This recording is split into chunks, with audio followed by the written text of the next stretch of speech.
So let me welcome you formally and informally. It's an old, seems to be an old boys meeting, which is a good thing actually. That's what we have this time. And I don't want to introduce anybody because I think everybody knows everybody. We are very happy that we could recruit so interesting and in our world important people, because I think our two speakers, Dmitri and Jamie, belong to those who and I may include myself, who have been telling almost the same thing, the truth, for 25 years, and not many people can be proud of that. We all remember when things happened. I remember NATO enlargement, that we have had a lot of opposition from many quarters of the world, and I'm not talking about Russia this time, but now most of those who have opposed NATO enlargement are writing books about how NATO enlargement happened because they were pushing for it. So, whatever we think, but we can be proud, all of us, that we don't belong to those. We can tell today what we told 25 years ago in this. Right. So, and Dmitri, you will excuse me for saying that this is relatively easy for us, for people like Jamie and even myself. It's not easy for you because you live under circumstances which are very much changing. I mean, we live in a changing world too, but your world, Russia, has been changing, is in the change so much, and it is really something that you could remain a credible, influential voice for all the time. And this is also what we really appreciate, I think, and that's why it is a special pleasure that you agreed to share with us some of your thoughts. And what I ask you, and then I give you the floor immediately, is to tell us, what do you think about the situation today, the foreign policies, the international situation about Russia? You know very well what are the problems, what are the questions. The situation is pretty tense. Some people think that Russia will attack Ukraine tomorrow. Some people think that it's only the day after tomorrow. So this is, of course, one of the biggest questions. But what we are curious about is more than that. I think it's more strategic than that. It's the future of Russian foreign policy. And what do you think? What do you advise? Because we listen to your advice, believe me. What is your advice? What could be done by the so-called West? And last but not least, what do you think about the future relationship or future of the relationship between China and Russia? Now, I think I gave you a task for about 3 hours, but you know how to be concise. So please go ahead. The floor is yours. Well, István, first of all, it's a great pleasure to be invited by you and to be part of the circle of your friends and associates over so many, I would say, not years, but even decades. It's really something that you, even after so many years, so many changes, so many unexpected, unforeseen developments, you can still call on people and still expect them to be as candid as you've known them to be. And believe me, I treasure it very much. Now, the questions that you posed me are extremely important and extremely complex. Without being facile about it, let me try to explain what I think about those issues in, say, just a few minutes. First of all, I think that Russia's foreign policy after the beginning of the Ukraine crisis in 2014 has moved away from what I would call in hindsight an aberration. Russia's once in a millennium, maybe, quest of becoming part of the West. This route is closed. It may have never been a realistic route, If we just look back, if we think about, the parameters of Russia's integration, what it would have taken for Russia, what it would have taken for the West to do that.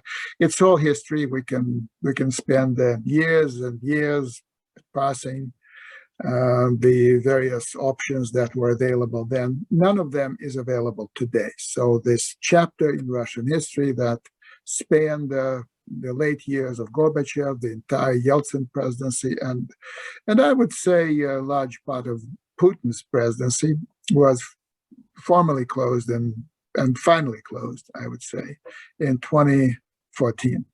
Now, after that, I think Russia has been moving. Some people saw it moving toward China, toward Asia. So the country that used to be called the East of the West was turning into the West of the East. Not as simple as that. Russia, I think, was returning to its more or less traditional role of being a country in Eurasia, occupying the north of Eurasia, and being distinct both from its western and eastern neighbors. So it's not that Russia is leaving Europe to join Asia. I think it was abandoning its quest for Europe in order to become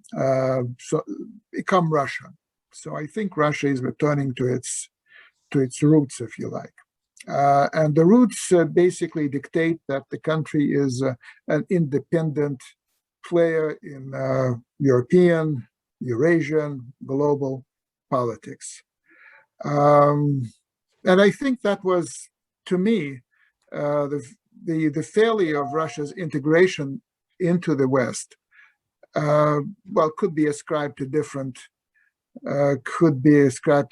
sources. The most important source, in my view, was the refusal by the Russian elites and the Russian public to sincerely embrace the idea of U.S. leadership, because that really jarred with the Russian self-esteem, with the Russian view of itself, the view of Russia, clearly. And basically, Russia neglected to buy the entry ticket to become part of the expanded West, and that essentially foreclosed that option. So it's a country that prizes its what it calls independence, sovereignty, and all that. Clearly, in economic terms, technological terms these days, Russia cannot be fully sovereign, cannot be fully standing on its own feet. But in political and security realms, which always have been extremely important for Russia, more important than anything else, Russia has been fairly independent. So this is one point. My second point will be that after 2014, there have been different periods in Russian foreign policy, and different ideas were floated. For some people, the idea of Russia's independence was still linked to some sort of a relationship with the West that could be called partnership between two independent and very unequal entities. Now, this period, I think, came to an end in the last, I would say, the last 3 or 4 years. Now, the idea is, and I think President Putin very clearly stated it in his remarks at the Foreign Ministry's Collegium at the end of November, it's no longer the issue of diplomatic conversations between Russia and the West. Basically, what Putin was saying is that the only language that the West can understand from Russia is the language of force. So if you, i.e. the West, do not want to deal with us on on the on the level of diplomatic exchanges. We will make you come to the negotiating table with us by moving forces around. And that's precisely what he has been doing in the last, I would say in the last year, starting with March and April. And basically that's where we are. Is Mr. Putin bluffing? I don't think he wants to be called caught bluffing. I don't think that he wants anyone to call his bluff. So he must be pretty serious. And the noises that I hear are chilling in case these demands or these requests or these issues are not being dealt with seriously, then military action might follow. In this particular case of Ukraine, I don't think the idea, just a second, if you excuse me.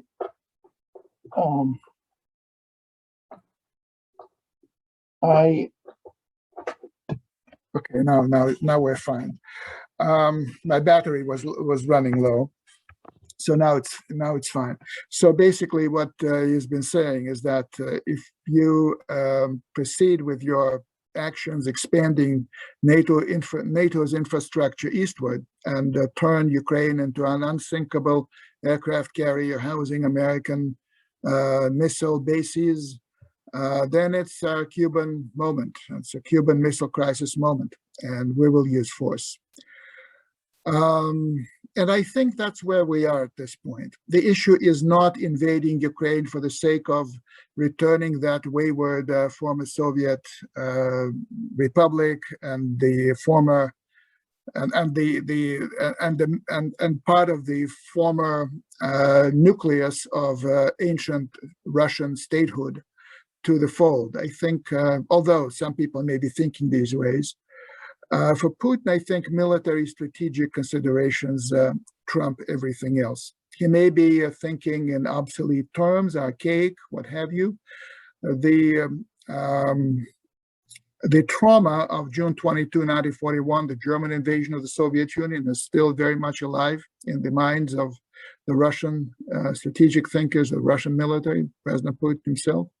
So there are certain things that he will not tolerate, meaning that he will seek to prevent them from happening. And NATO membership and the NATO infrastructure in Ukraine, even without NATO membership for Ukraine, will be such a trigger. Let me stop here. I think I've been talking for far too long, and I would love to engage in the questions and interactive discussion. Thank you.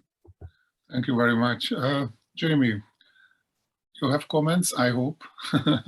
Well, István, yes. I mean, thanks for inviting me on the call today. It's always a pleasure to engage with Dmitri.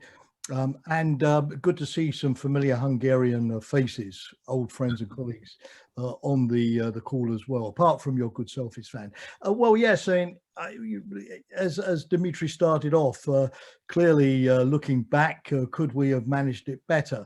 I think in NATO, because of course I always give a NATO perspective, that's where I was sitting for 38 years of my life. There were sort of two basic things that maybe we got wrong when it came to Russia. Number one, there was this sense that, you know, there was a basket of different areas of interest. There were the European security issues that Dmitri eloquently has been talking about, you know, the unfinished legacy of the Cold War, at NATO enlargement, of course, key to that. And then there were the so-called new challenges, you know, Afghanistan, the Balkans, piracy, you know, Iran, dealing with the Middle East, where often Russia was on the same side as NATO. I mean, in Afghanistan, it provided railway networks, overflights, access to bases for the US in Central Asia, the cooperation on narcotics. It was really quite extraordinary at one moment.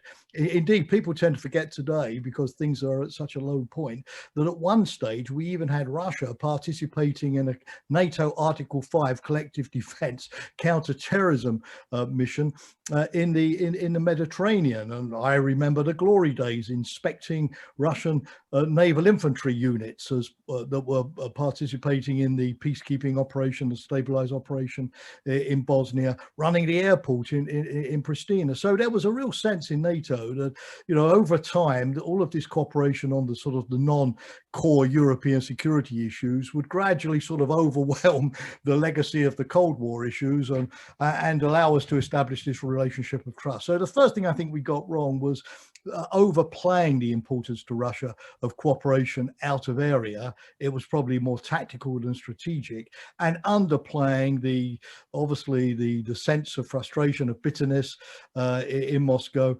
over the Cold War legacy issues, which we thought that, you know, if Russia just stayed around the table long enough, yeah, and saw how friendly and cuddly NATO was, it would then sort of reduce the emphasis on those issues. So I think that's the first point. I mean, obviously, the conclusion we see today, and Dmitri has stressed this, is that in order to have a cooperative, enduring cooperative relationship, not one of these, you know, crisis every 6 months, like a tap on again, off again relationships, we need to come to some understanding on those European security issues. I'll talk about this very briefly because I know that the whole idea is to have a Q&A, not one of my current occupation professorial lectures, and so I'll do this briefly. But I think the second thing was that the whole NATO approach to Russia was to say that it's a European state, not quite a democracy in the EU sense of the term, but certainly going to evolve in that direction over time, even if there are going to be many zigzags.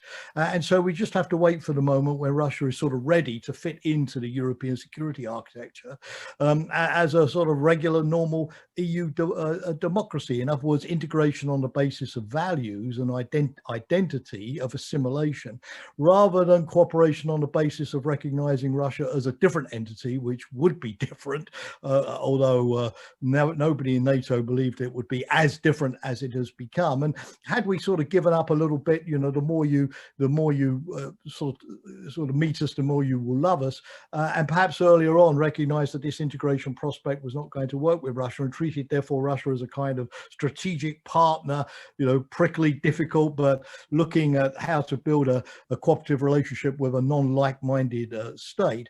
I suppose similar to the way in which even today sometimes the EU or NATO has to deal with a country like Turkey, though being an ally. Maybe that more sort of neo-realist approach earlier on might have sort of got us further down the road. So those are the two things from sort of the past that I would like to flag up. But of course, today we are in a difficult situation because NATO has to perform sort of two separate theatres of deterrence. There is the immediate deterrence of Article 5 collective defence, enhanced forward presence in the Baltic states, in Poland, increasingly now on the Black Sea, looking also now to the north.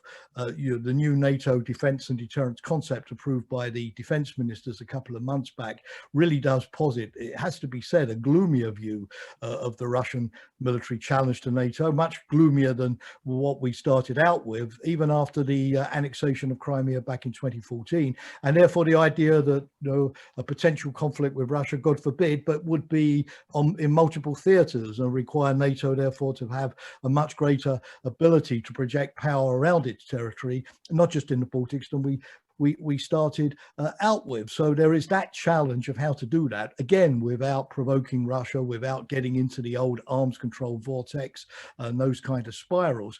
But increasingly now there is this much more complicated issue of how to perform deterrence vis-a-vis Russia more generally when it comes to what NATO allies would consider to be Russia's destabilizing behavior. Of course, Ukraine, the immediate issue, but of course there's Georgia, never far behind, Russian involvement in conflicts elsewhere, in Syria or Libya, the whole hybrid warfare issue, and so on. And of course here, unlike, you know, traditional deterrence, it's more complicated for NATO because different allies might have different views of how far we should go. For example, would you cancel Nord Stream 2 as a potential sanction? Would you deny Russia access to the SWIFT banking system as a potential sanction. The EU is meeting in Brussels today, but my understanding is they still haven't quite agreed yet on what kind of package of sanctions that they might be prepared to consider. There's still some debate there. And of course, when do you use those sanctions, beforehand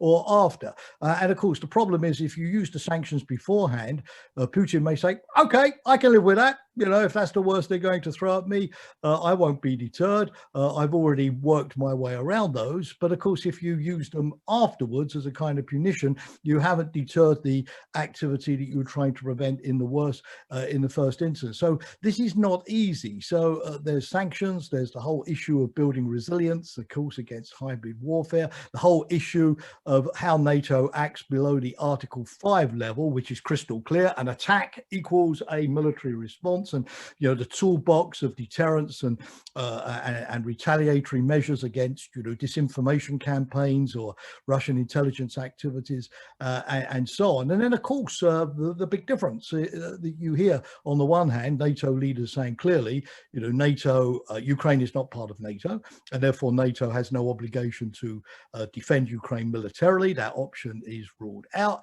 But on the other hand, Ukraine and Georgia as partners with a NATO membership option one day can't simply be abandoned to their fates as democracies, and therefore we will have to do something both to help them but also to try to deter. So you know, building deterrence in this new circumstance within the traditional in the family collective defense ambit is already complicated enough, but how you build this broader sort of deterrent strategy against what Russia may do, including with China in the Asia Pacific region, vis-a-vis Taiwan or vis-a-vis Japan, is going to be, I think, a big issue as we go forward. Now, my remark really, István, is simply to say that I think there are two big challenges that the Allies face. I mean, one thing is that, you know, how do you deter this type of behavior without it becoming provocative or escalatory? What at the end of the day is really going to work? Of course,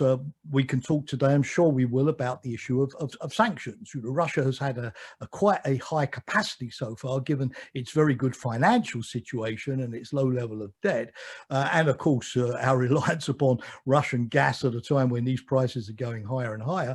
Russia, you know, has proven to be quite resilient against sanctions. So, you know, if you sort of simply turn the screw, are you going to get better results? The second thing is that every crisis needs some kind of diplomatic outcome to be successfully resolved. And you know the phrase, don't waste a good crisis, of Rahm Emanuel, but many others have said it. And how could you therefore instrumentalize a crisis like the present one to get negotiations back on track where obviously both sides, both the Europeans, the Americans, as well as the Russians have an interest, for example, on the Donbass, on the Minsk II package. But how do you do it in a way which effectively gets those negotiations going, but isn't seen to be simply handing Putin a whole load of concessions, something which, of course, is difficult for the Ukrainians to swallow, on things like, you know, status under the Ukrainian constitution, local elections, withdrawal of Russian forces back to the border, and so on and so on. So what would be the diplomatic objective?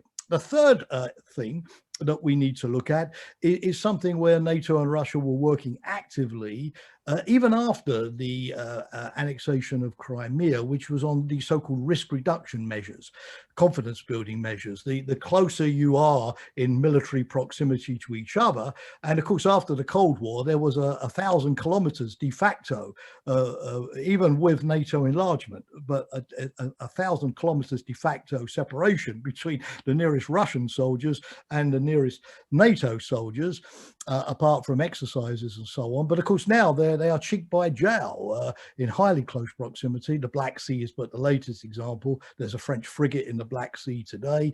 And so clearly, you know, can we carry this work forward on the crisis management, prevention of incidents, risk reduction issues? One worrying thing, which we may get to in the conversation, István, of course, is the way in which the nuclear issue has come back into the discourse and is being sort of, you know, gesticulated with every day of the week in terms of messaging, and how both sides sort of deal with that. So a renuclearization of European security doesn't become a self-fulfilling prophecy. Two final quick remarks before closing my first sort of intervention is to say that obviously for NATO, as with Russia, there will be red lines. Can't avoid that. You know, we're both going to have our non-negotiable positions.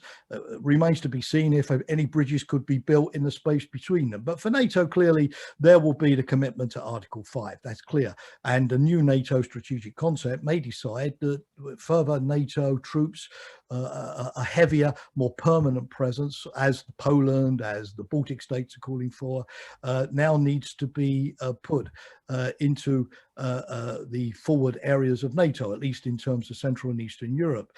We've got the idea of not backtracking on the Paris Charter of 1990 and the Istanbul commitments when it comes to the right of countries to join alliances, when it comes to the right of countries to have seats at the table, the notion of not going back to spheres of influence where the big powers sort of basically determine their interests at the expense of the smaller ones. I mean, I think, you know, NATO sees very much behind Putin's rhetoric about security guarantees and all of the rest, you know, this attempt to really go back to this sort of block to block sort of system, maybe without the ideology and with maybe some softer edges, but, you know, it's going to be difficult for the Allies to basically sort of give up the whole legacy of the Paris Charter when it comes to the principles on which European security is built. Of course, I mentioned already, you know, not abandoning the states in between who are sovereign independent states as far as NATO is concerned,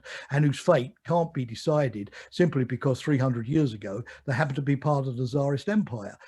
Otherwise, the French could stake a claim on the Netherlands, which was the Batavian Republic inside Napoleon's empire in 1812. So I think, you know, the idea of current borders, current independent states as being constituent legitimate parts of the international system is clear. No separate deals. I mean, there was a bit of a flutter, as you know, István, in NATO last week when President Biden, who was speaking of accommodation, negotiation, fine, but you know, seem to be meeting with the Quint, you know, Central Eastern Europe. You know yourself, being in Budapest, there was a bit of alarm that somehow these issues weren't going to be decided by all 30 allies with their interests around the NATO table. So this idea that NATO at 30 has to work these issues through itself and not be handed sort of backdoor, backroom deals, that's going to be key. The open door is also going to be important as well. But then finally, but let me just say on the open door, but you know, I think NATO, I'm not speaking for NATO, I'm an independent academic these days. I've been out of the organization for 3 years, but I think, you know, to go back to the status quo ante a little bit, where obviously, you know, the membership perspective for Ukraine and Georgia was there,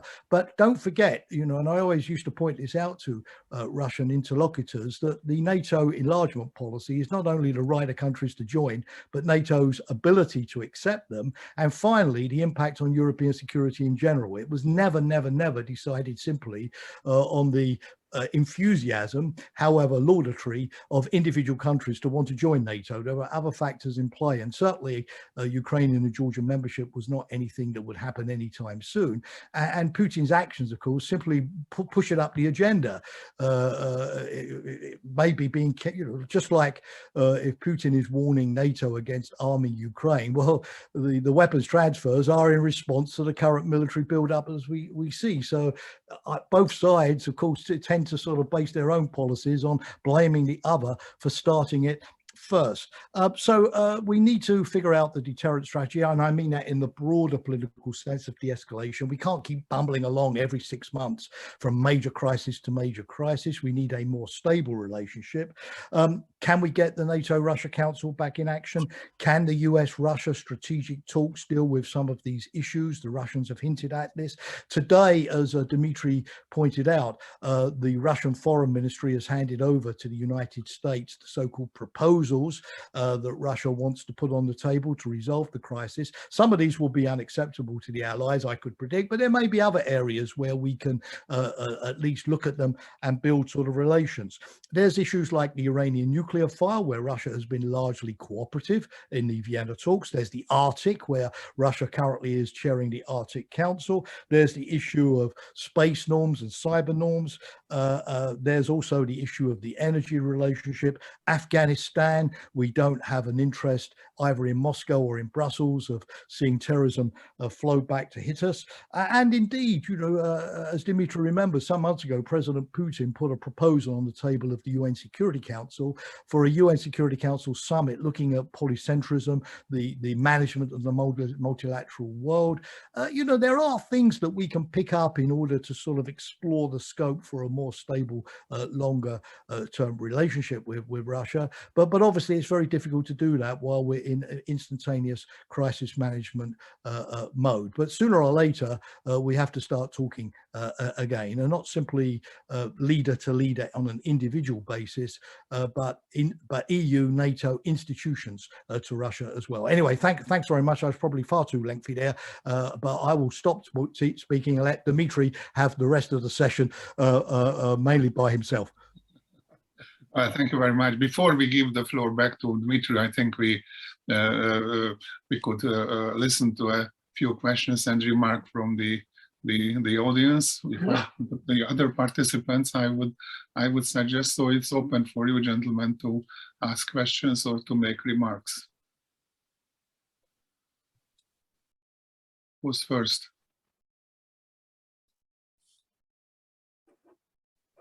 Let me ask a simple question, because you mentioned it. Biden's latest actions, do you see that in any fashion as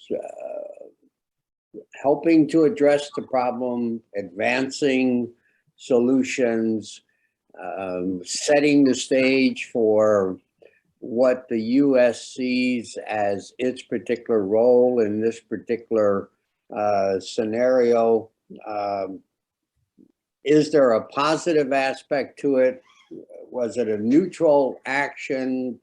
Has it created more of a discourse? There seems to be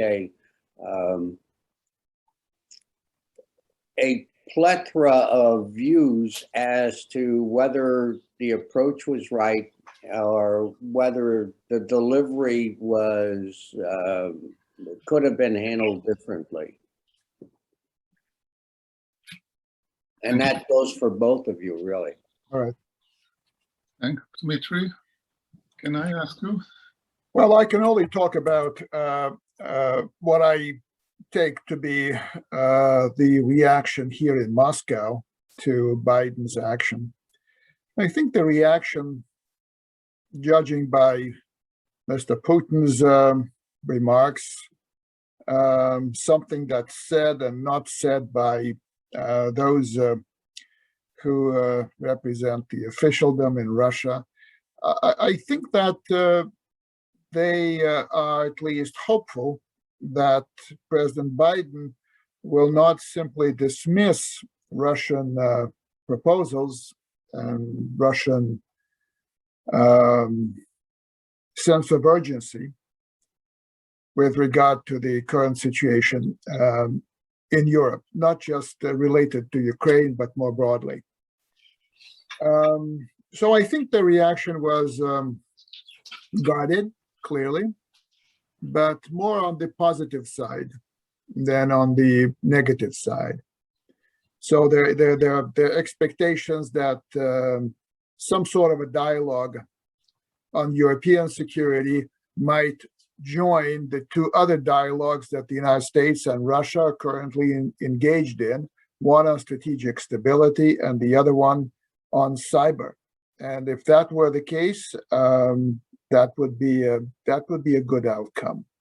In my view, that was the only good, could have been the only good outcome of the Biden-Putin discussion. Whether that's the right approach from the NATO side, from the US side, I don't think it's for me to judge. Maybe Jamie will respond to that part of the question. Okay, Jamie, will you? Yeah, indeed. I mean, clearly, President Biden is not looking to get into a conflict with Russia. I think that's crystal clear. That would be bad at any time. And of course, the US with China and the Iranian dossier where it needs Russia's help, of course, if we're ever going to get Iran back to the negotiating table in a serious way.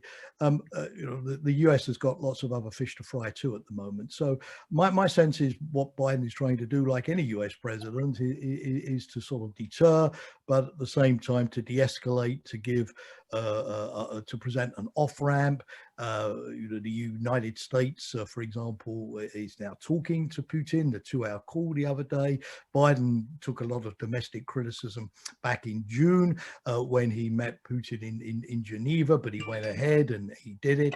As Dmitri said, the cyber strategic stability talks, he's trying to sort of broaden the agenda to give incentives, I think, to Russia to cooperate. The way in which, for example, also Biden gave the previous German government a kind of, what's the word, sort of certificate of good health on the Nord Stream 2 pipeline issue, and didn't impose the kind of sanctions then which the US Congress was calling on him to impose. Of course, it's the German government, interestingly now, and particularly the new German foreign minister, who's talking about non-certification of Nord Stream 2 and the connection with the Ukraine crisis as well. But at the same time, I think Biden is very mindful that part of de-escalation is to make clear what the red lines of the United States, I don't like the term red lines, but we're stuck with it, would be. I mean, Article 5, the promise of additional forces to be sent to NATO countries should there be any type of an attack, the sanctions issue, the high price. I mean, to some degree, the United States, as Dmitri knows well, has already tried this sort of the upping the ante on the sanctions tactic by going after Russian sovereign debt on international markets in the wake of the big SolarWinds cyber attack against the United States last year, which the US attributed to Russia. So, you always praise US presidents, think of Kennedy and the Cuban Missile Crisis as the paradigm, but all of them always praise US presidents on their ability to manage crises successfully by showing, the right mix of firmness and flexibility, not boxing yourself into a corner, offering disincentives for escalation and incentives to de-escalate. Of course, the proof of the pudding is to get out of the crisis, and as you know, István, we're not quite there yet. Thank you. Any other? Yes, if I can. Zsolt and then János. Thank you very much for the floor. First of all, I would like also to express my happiness that we can see so many good old friends, colleagues here around the table or around this virtual table. I would have a question to Mr. Trenin. If you were the one who would define the Western policy towards Russia, and your goal, your aim would be to re-engage Russia in a partnership, where would you start? How would you go? Is there any chance, or now we are the train is already passed and we can only de-escalate, think about de-escalation and think about minimizing the damage? What would be your advice? But also in a positive term, so not only damage minimalization, but what would you do on a positive term? Because this is always what we hear from Russia, that yes, the West is doing that. Okay, let's think in positive terms. Let me ask János also to answer his question, because then we will be running out of time.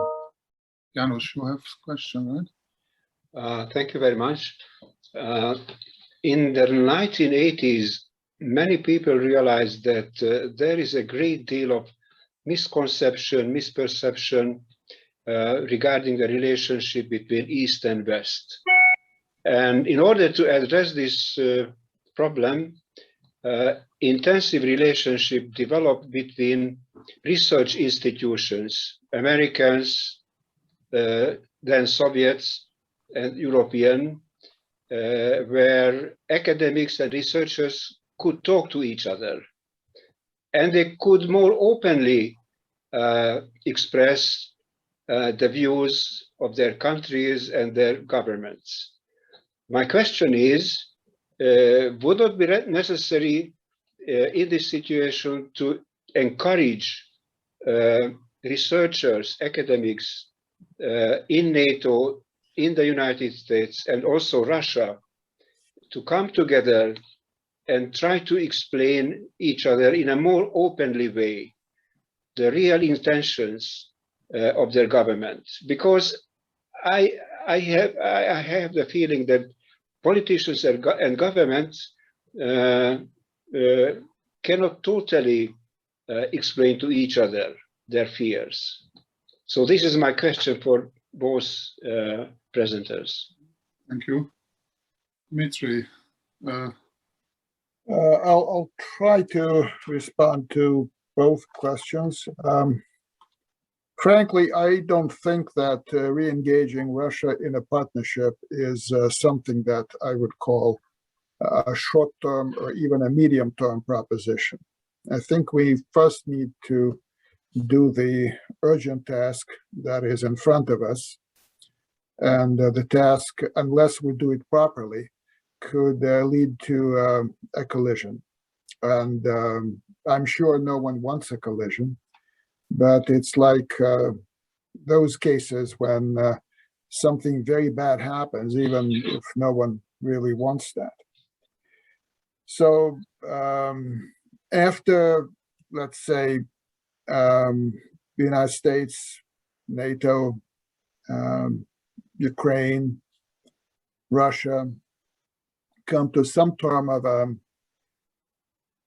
agreement with regard to dealing with the problem at hand, the problem being Donbass. I think I would start with Donbass. I would start with basically making sure that Minsk actually works, that Donbass returns to Ukraine, while certain provisions are also observed by the country to which Donbass returns.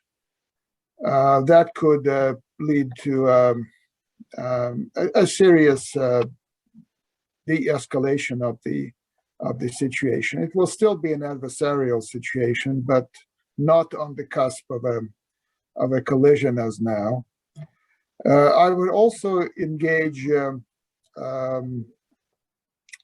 seriously the Russians on their proposals, take a very serious and open view of those proposals, and come up with the things that Jamie has talked about, put them on the other side of the ledger, if you like, and then deal with those things, hoping to get, or aiming rather, to get some sort of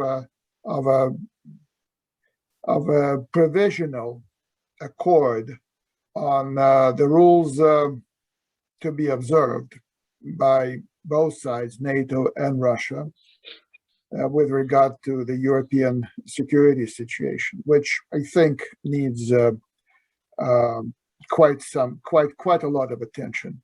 I think it's not just Ukraine, but I think Jamie mentioned that you have exercises both sides, and sometimes the closer one side sends its aircraft to the other side's borders, the closer that country's aircraft fly to those other aircraft. And it's a miracle that so far we haven't had a major incident involving Russian and NATO platforms. I think we have a big problem waiting for us. In terms of partnership, well, I think it's a big it's a fundamental question. So suppose all these things have been somehow managed, not resolved, but let's say managed. The big issue is how to build a world order that would satisfy all the players who count. And that is something that I think intellectually, politically, value-wise will be much more different and difficult for the West than it is for Russia. Because the idea that the world should be based on the principles that essentially have been in place since the West's, call it victory in the Cold War, are not acceptable today to not only Russia, but a number of other countries, including China. And I think there are other players who are partners with the West, such as India, but has its own view of how the world should be organized. So it's a very big issue. And the question I have in my mind, will we be able to move to that, avoiding a major collision or not? Because normally world orders are products of world wars or world conflicts like the Cold War. Do we need another conflict, in other words, to lay the foundation for a global order that would be acceptable to all the players who count? The second question, I would encourage academic exchanges all the way. I think we still have much more of that than we ever did during the Cold War. Today's conversation that was started by István's initiative is a testimony to that. There's still no curtains that would cut us off from each other. We can read, we can listen, we can participate, we can engage. The issue is not the lack of knowledge or the lack of understanding. Perhaps we understand each other far too well. And that means that, and that brings us to a very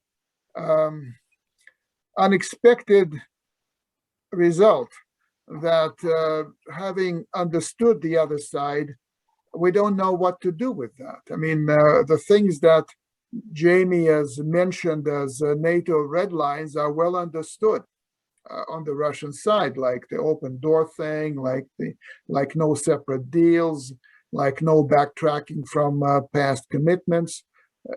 They're all very well understood. The problem is that people are not prepared to sign on to them as they might have been able to do in the wake of the end of the Cold War. So I don't think that academic exchanges will play a role commensurate with what they did during the Cold War.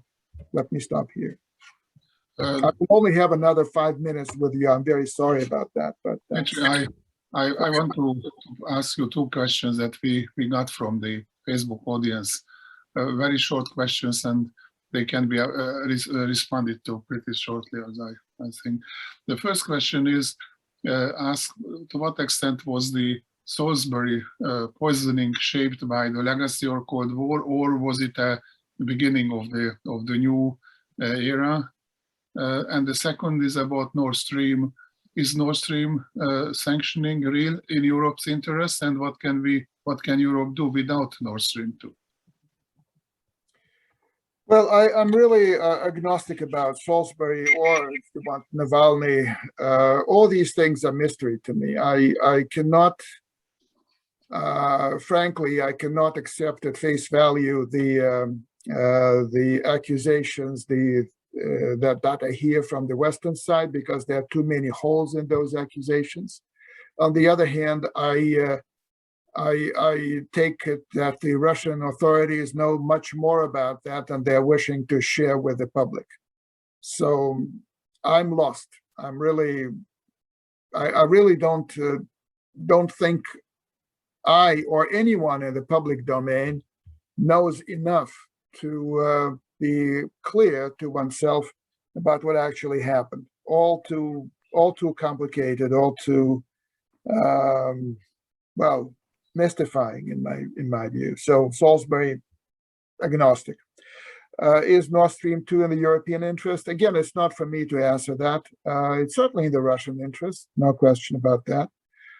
Whether it's in the European interest, I think it should be, it must be, but it's not for me to say that. I think it's, first of all, in the German interest. But there are people in Germany, including the foreign minister, who do not believe that way. So whoever speaks for Germany will have to speak for Germany.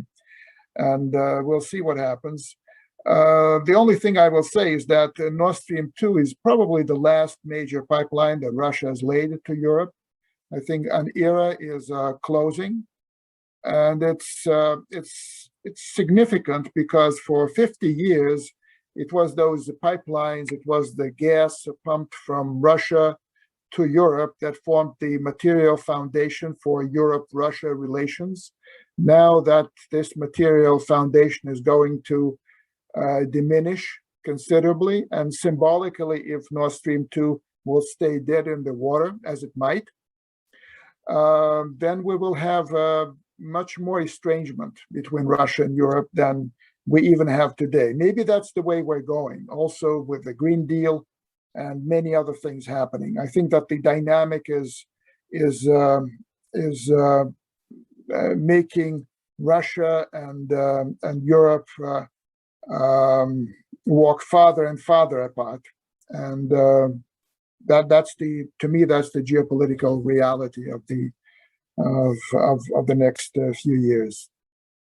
Dmitri, thank you very much. I respect your other commitments, of course, as Russia and Europe and the Americans should do with each other as well.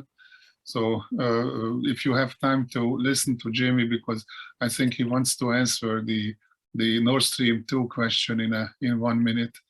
Yeah, no, István, three comments in 1 minute, but I know why Dmitri has to go, because Dmitri just sent me an email reminding me that his Carnegie session on Russia and climate change, which is a fascinating issue, is about to start. So he first of all has a legit excuse to have to go. But I'm going to stay with you, Dmitri, even though I'll be listening. For your good session. No, just in a minute. I think on the track 2, the real thing is to keep channels of communication open at all levels. A couple of months ago, Jack Sullivan, the US National Security Advisor, was complaining that when he tried to get in touch with the presidential administration in Beijing, nobody answered the phone. And that's the danger. And I think the United States definitely wants to avoid that with Russia. You saw that Bill Burns, head of the CIA, has been in Moscow. Karen Donfried is there, I think, at the moment. Victoria Nuland has been. Okay, some of these interlocutors will be easier for the Russian foreign ministry and the presidential administration than others, but I think they want to be able to talk to each other. That's key, and not go blind. One thing they need to do, US and Russia, is to go back to staffing their embassies, because at the time when the relationship has become so important, they're continuing to expel diplomats from each other's country in tit-for-tat moves, which have reduced the size of the embassies and consulates to a minimum. That's not the way to go, particularly if you want track 2. Second, Salisbury. I live in the UK today, having been in Brussels for so much of my life. And in the UK media, we talk about issues that cut through. Now, big geopolitics of Russia and the West, Ukraine, nuclear issues don't cut through with the British public. But Salisbury, because it was an attack on a very innocent English provincial city with dire business impacts, when the decontamination took place and an English woman accidentally lost her life. This cut through in terms of really darkening, I have to be honest with you, Dmitri, here, the impression of the average Brit when it came to Russia and giving Putin the benefit of the doubt. So to my mind, Salisbury, whatever however you want to classify it in international law as a criminal activity, was politically stupid in my view, because it had this much bigger impact on public opinion than most of the other interactions between the West and Russia. Finally, on Nord Stream 2, I think that the key thing is Nord Stream 2 is absolutely fine as long as it's embedded in the EU third energy package, which is to ensure diversification and unbundling. And a final word, interestingly, Annalena Baerbock, the new German foreign minister, talking about Nord Stream 2 in Brussels today, has said that, the problem of certification is that Nord Stream 2 does not in its present state meet the EU third energy package stipulations. So providing it's within that broader framework, then to my mind, it's fine. And it's going to be interesting to see if certification stumbles ultimately on Ukraine or on this issue of compliance with the EU energy market rules. A final word, and again, thanks very much. Great, Dmitri. I now go back to listening to you on climate change. And István and all, thanks for the opportunity to participate today. Thank you very much. Thank you. Thank you. Let me finish. Thank you very much. With a non-formal thank you for all of us, especially Dmitri, also Jamie. It was, I think, a very enlightening discussion, although short, but it's better than nothing. My only promise that I make to you that it was the first but not the last one of this kind. So I will bother you and some others also in the future, not this year anymore. So before leaving, I want to wish you and everybody who is listening and watching us a very happy New Year. Merry Christmas or whatever you celebrate on this occasion, and I hope to see all of you, if not later next year. Maybe pandemics will allow us to meet in person also sometime next year. Would be great. I've missed you, and I hope you missed us too. But hopefully next year will be better than the current one. So. Let me finish on this. Thanks, Dmitri, for coming. Thank you all. Thank you, Thank you. everybody else Goodbye. who participated. Goodbye. Have a good